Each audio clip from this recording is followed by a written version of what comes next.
Hi friends, Shalini channel. ಯಾರು ನನ್ನ channel ನೋಡ್ತಿದ್ರೆ ಪ್ಲೀಸ್ ಫ್ರೆಂಡ್ಸ್ ಸಬ್ಸ್ಕ್ರೈಬ್ ಮಾಡ್ಕೊಳ್ಳಿ, ಶೇರ್ ಮಾಡಿ, ಕಮೆಂಟ್ ಮಾಡಿ, ಮರಿಬೇಡಿ.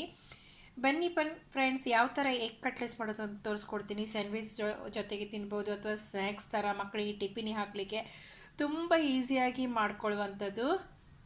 ಬನ್ನಿ ಯಾವ ಥರ ಮಾಡೋದು ಅಂತ ಈ ವಿಡಿಯೋದಲ್ಲಿ ತೋರಿಸ್ಕೊಡ್ತೀನಿ. ನೋಡಿ ಫ್ರೆಂಡ್ಸ್, ಮೊಟ್ಟೆ ಕಟ್ಲೆಸ್ ಮಾಡಲಿಕ್ಕೆ ನಾನಿಲ್ಲಿ 3 ಮೊಟ್ಟೆ ತೊಗೊಂಡಿದ್ದೀನಿ. ಬಾಯ್ಲ್ ಮಾಡ್ಕೊಂಡು 2 ಬಟಾಟೆ ತೊಗೊಂಡಿದ್ದೀನಿ, ಗ್ರೀನ್ ಚಿಲ್ಲಿ, ಸ್ವಲ್ಪ ಇದು ಕಪ್ಸಿಕಮು, ರೆಡ್ ಕಪ್ಸಿಕಮು ಅರ್ಧಕ್ಕಿಂತ ಅರ್ಧ ಕಟ್ ಮಾಡ್ಕೊಂಡಿದ್ದೀನಿ, 1 ಆನಿಯನ್ಸ್ ಬರೀಕಾಯಿ ಕಟ್ ಮಾಡಿ, ಸ್ವಲ್ಪ ಕೊತ್ತಂಬರಿ ಸೊಪ್ಪು, ಜಿಂಜರ್ ಮತ್ತು ಗಾರ್ಲಿಕ್ ಪೇಸ್ಟ್ ತೊಗೊಂಡಿದ್ದೀನಿ. ಫಸ್ಟಿಗೆ ಇದನ್ನು 2 ಗ್ರೇಟ್ ಮಾಡ್ಕೋಬೇಕು. ಈಗ ಗ್ರೇಟ್ ಮಾಡ್ಕೊಳ್ತಾ ಇದ್ದೀನಿ. ಮ್ಯಾಶ್ ಕೂಡ ಮಾಡ್ಕೋಬಹುದು, ಮ್ಯಾಶರ್ ಇದ್ರೆ. ನನ್ನ ಹತ್ರ ಮ್ಯಾಶರ್ ಇಲ್ಲ, ಕೈಯೆಲ್ಲ ಕೂಡ ಮ್ಯಾಶ್ ಆಗ್ತದೆ, ಹಾಗೇನಿಲ್ಲ. ನೋಡಿ ಈ ಥರ ಗ್ರೇಟ್ ಮಾಡ್ಕೋಬೇಕು. ಮೊಟ್ಟೆ ಮತ್ತು ಆಲೂಗಡ್ಡೆ ಗ್ರೇಟ್ ಮಾಡ್ಕೊಂಡಿದ್ದೀನಿ. ಈಗ ಇಲ್ಲಿ ನಾನು 1 ಬ್ರೆಡ್ ತೊಗೊಂಡಿದ್ದೀನಿ. ಬ್ರೆಡನ್ನು ಪೀಸ್ ಮಾಡಿ ಹಾಕ್ತೀನಿ, ಯಾಕಂದರೆ ನೀರಿನ ಅಂಶ ಇದ್ದರೆ ಎಲ್ಲ ಹೋಗ್ತದೆ ಅಂತ. ನೋಡಿ ಬ್ರೆಡನ್ನು ಹೀಗೆ ಈ ಥರ ಪೌಡರ್ ಕೂಡ ಮಾಡಿ ಹಾಕೋಬಹುದು, ಹಾಗೇನಿಲ್ಲ. ನೋಡಿ ಕುಟ್ಟಿಯುವುದು ಮಿರ್ಚಿನ ಹುಡಿ ಹಾಕೊಳ್ತಾ ಇದ್ದೀನಿ. ಅರ್ಧ ಸ್ಪೂನಷ್ಟು ಧನಿಯಾ ಪೌಡರ್ ಹಾಕೊಳ್ತಾ ಇದ್ದೀನಿ. ಅರ್ಧ ಸ್ಪೂನಷ್ಟು ಗರಂ ಮಸಾಲ ಹಾಕ್ತಾ ಇದ್ದೀನಿ. ಸ್ವಲ್ಪ ಪೆಪ್ಪರ್ ಪೌಡರ್ ಅರ್ಧಕ್ಕಿಂತ ಕಡಿಮೆ. ಅರ್ಧ ಸ್ಪೂನಷ್ಟು ಧನಿಯಾ ಪೌಡರ್ ಹಾಕೊಳ್ತಾ ಇದ್ದೀನಿ. 3 ಸ್ಪೂನಷ್ಟು ಕಾರ್ನ್ಫ್ಲವರು. ನಾನಿಲ್ಲಿ 3 ಸ್ಪೂನಷ್ಟು ಕಾರ್ನ್ಫ್ಲವರ್ ತಗೊಂಡಿದ್ದೀನಿ. ಈಗ ಇಲ್ಲಿ ನಾನು ಕಟ್ ಮಾಡಿದ್ದು ಹಸಿಮೆಣಸಿನ್ಕಾಯಿ, ಸಿಮ್ಲಾ ಮಿರ್ಚಿ ರೆಡ್, 1 ಆನಿಯನ್ಸು,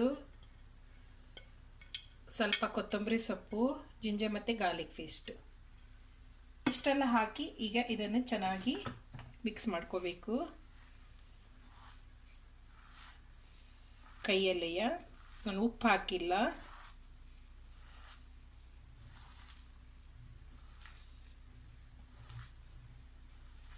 ನಾವು ಬ್ರೆಡ್ ಹಾಕೋದ್ರಿಂದ ಫ್ರೆಂಡ್ಸ್ ಅದು ನೀರಿನ ಅಂಶ ಏನಾದ್ರು ಇದ್ದರೆ ಬ್ರೆಡ್ಡಿಗೆ ಇದಾಗ್ತದೆ. ಯಾಕೆ ಒಂದೊಂದ್ಸಲ ಬಟಾಟಿಲಿ ಸ್ವಲ್ಪ ನೀರಿರ್ತದೆ, ಅದಕ್ಕೋಸ್ಕರಾಗಿ. ರುಚಿ ತಕ್ಕ ಉಪ್ಪು ಹಾಕೊಳ್ತಾ ಇದ್ದೀನಿ. ನೋಡ್ಕೊಂಡು ಹಾಕ್ಕೊಳ್ಳಿ ನೀವು, ಒಂದೇ ಸಲ ಹಾಕ್ಲಿಕ್ಕೆ ಹೋಗ್ಬೇಡಿ ಫ್ರೆಂಡ್ಸ್. ನಿಮಗೆ ಖಾರ ಬೇಕಾದ್ರೆ ಇದಕ್ಕೆ ಚಿಲ್ಲಿ ಪೌಡ್ರ್ ಕೂಡ ಆ್ಯಡ್ ಮಾಡ್ಬೋದು. ನಾನು ಚಿಲ್ಲಿ ಪೌಡ್ರ್ ಆ್ಯಡ್ ಮಾಡಲ್ಲ, ನಾನು ಪೆಪ್ಪರ್ ಪೌಡ್ರ್ ಆ್ಯಡ್ ಮಾಡ್ಕೊಂಡಿದ್ದೀನಿ. ನಿಮಗೆ ಬೇಕಾದರೆ ಆ್ಯಡ್ ಮಾಡ್ಕೋಬೋದು. ನಿಮಗೆ ಯಾವ ಥರ ನೀವು ಕಟ್ಲೆಸ್ ಶೇಪ್ ಬೇಕು ನೀವು ಆ ಥರ ಮಾಡ್ಕೋಬೋದು. ನಿಮಗೆ ರೌಂಡ್ ಶೇಪ್ ಬೇಕಾದರೆ ರೌಂಡ್ ಶೇಪ್ ಮಾಡ್ಕೋಬೋದು, ಅಥವಾ ಸಿಲಿಂಡರ್ ಟೈಪ್ ಬೇಕಾದರೆ ಸಿಲಿಂಡರ್ ಟೈಪ್ ಮಾಡ್ಕೋಬೋದು, ಉದ್ದ ಶೇಪ್ ಕೂಡ ಕುಟ್ಕೋಬೋದು. ನೋಡಿ ನೋಡ್ಲಿಕ್ಕೆ ಕೂಡ ಚೆನ್ನಾಗಿ ಕಾಣ್ತದೆ. ನೋಡಿ ನಿಮಗೆ ಎಷ್ಟು ದೊಡ್ಡದು ಬೇಕು ಅಷ್ಟು ದೊಡ್ಡದು ನೀವು ಮಾಡ್ಕೋಬಹುದು ಫ್ರೆಂಡ್ಸ್. ಇದು ಮಕ್ಕಳಿಗೆ ನಾವು ಈ ಥರ ಮಾಡಿಕೊಟ್ಟಿದ್ರೆ ಅವರಿಗೆ ಸ್ಕೂಲಿಗೆ ಸ್ನ್ಯಾಕ್ಸ್ ಥರ ಮಾಡಿಕೊಡ್ಬೋದು, ಅಥವಾ ಮಕ್ಕಳಿಗೆ ಬ್ರೆಡ್ ಒಟ್ಟಿಗೆ ಹಾಕ್ಕೊಂಡು ಬ್ರೆಡ್ನಲ್ಲಿ ಹಾಕ್ಕೊಂಡು ಕೂಡ ತಿನ್ಬೋದು, ಸ್ಯಾಂಡ್ವಿಚ್ ಟೈಪ್ ಮಾಡಿಕೊಂಡು ಮಕ್ಕಳು. ನೋಡಿ ಎಲ್ಲ ಮಾಡ್ಕೊಂಡು ನಾನು ಸಿಗ್ತೀನಿ. ಎಲ್ಲ ಎಗ್ ಕಟ್ಲೆಸ್ ಮಾಡಿ ರೆಡಿ ಮಾಡ್ಕೊಂಡಿದ್ದೀನಿ. ಬನ್ನಿ ಯಾವ ಥರ ಫ್ರೈ ಮಾಡೋದಂತ ತೋರಿಸ್ಕೊಡ್ತೀನಿ. ಇದಕ್ಕೆ ಮತ್ತೆ ಏನೂ ಹಾಕಲಿಕ್ಕಿಲ್ಲ. ನಾನು ಎಣ್ಣೆ ಸ್ವಲ್ಪ ಕೈಲಿ ಇಟ್ಕೊಂಡಿದ್ದೀನಿ, ಜಾಸ್ತಿ ಅಲ್ಲ.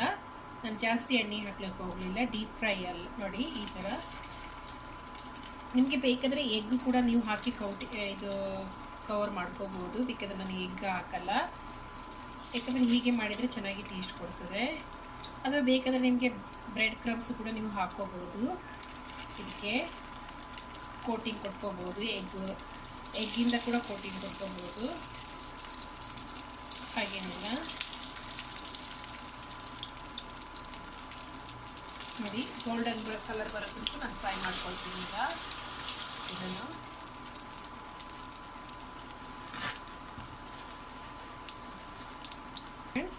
ಈಗ ನಿಧಾನಾಗಿ ನಾನು ಟರ್ನ್ ಮಾಡ್ಕೊಳ್ತಾ ಇದ್ದೀನಿ. ನೋಡಿ ಗೋಲ್ಡನ್ ಕಲರ್ ಬರೋ ತನಕ ನಾನು ಫ್ರೈ ಮಾಡ್ಕೋಬೇಕು. ಒಂದು ಸಲ ಫ್ರೈ ಮಾಡಿದ್ದೀನಿ ಒಂದು ಸೈಡಿಗೆ. ನೋಡಿ ಈ ಥರ.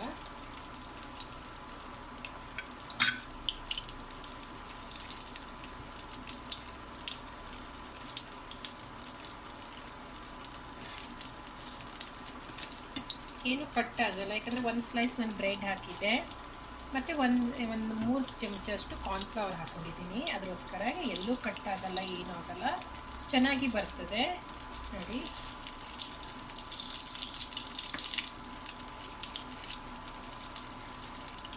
ಇನ್ನೂ ಸ್ವಲ್ಪ ಗೋಲ್ಡ್ ಆಗಬೇಕು ಕಲರು. ಇದು ಮಕ್ಕಳಿಗೆ ಸ್ಯಾಂಡ್ವಿಚ್ ಥರ ಮಾಡಿಕೊಡ್ಬೋದು, ಬ್ರೆಡ್ ಅಥವಾ ಚಪಾತಿ ಒಟ್ಟಿಗೆ ಇದರೊಳಗೆ ಹಾಕಿ ನಾವು ಸ್ಯಾಂಡ್ವಿಚ್ ಥರ ಮಾಡಿಕೊಡ್ಬೋದು. ಚೆನ್ನಾಗಿ ನಾನು ಬೇಯಿಸ್ಕೊಂಡಿದ್ದೀನಿ ನೋಡಿ. ಈಗ ಇದು ಗೋಲ್ಡನ್ ಕಲರ್ ಆಗಿದೆ ಎರಡು ಸೈಡು. ನನಗೆ ಒಂದು ಎತ್ತಿ ಒಂದು ಟಿಶ್ಯೂನಲ್ಲಿ ಇಟ್ಕೊಳ್ತೀನಿ ನೋಡಿ.